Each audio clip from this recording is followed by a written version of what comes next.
Hello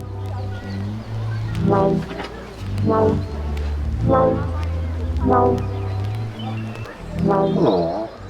Alright, the day after the election, people partied well into the night until the cops actually had to bring water cannons and spray everything down to get rid of the people, to force them to go home. It was that bad. Hopefully this won't turn into too big of a COVID spreader event, but I kind of think it might be. Let's not talk about that at this time. Let's go over to the board and talk about the Arctic sea ice and how fast it's melting and what the future of the Arctic looks like.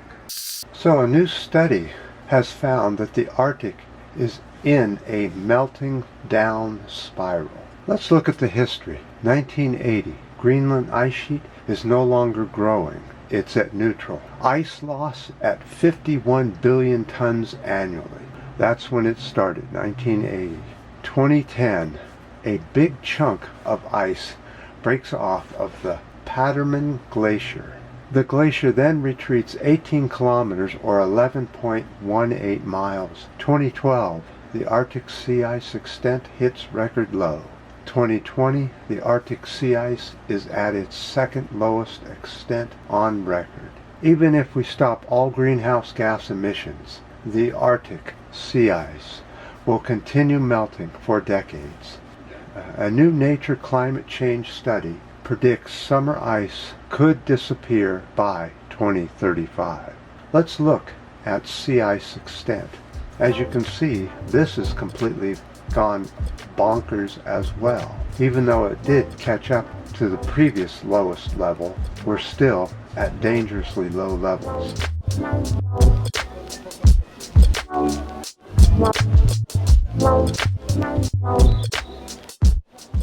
This new study determined that if Greenland was to lose its entire ice sheet along with the Arctic area around the Arctic, that we would see sea level rises of 215 feet or 65 meters. That's incredible. That would really change things. However, that's not going to happen in our lifetime or our family's lifetime.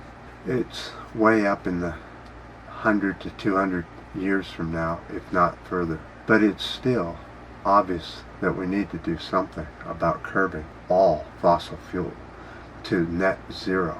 Now, the next article is kind of interesting. What would happen to CO2 if we zeroed out all of the fossil fuels? Let's go over and take a look at that.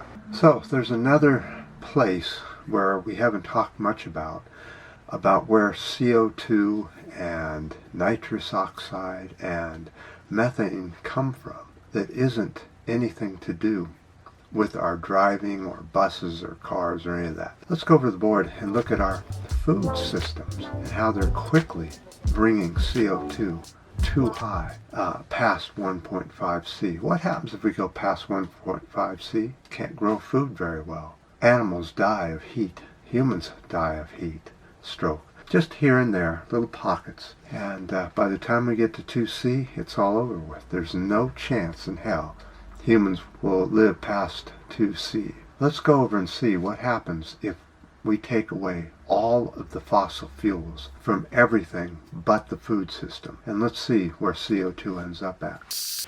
The global food systems in 1.5C. Greenhouse gas emissions from the food systems are growing fast. By 2060, if we took all emissions out of the equation except for the food system, by 2060 the food systems will take Earth to 1.5C or even as high as 2C above pre-industrial levels at the system we're using now. Emissions from the food systems are CO2, fossil fuels, N2O, fertilizer, and CH4, livestock, eating meat. Now all three of these are going up very quickly. And when you throw all the rest of the Earth's CO2, CH4, and N2O on top of it,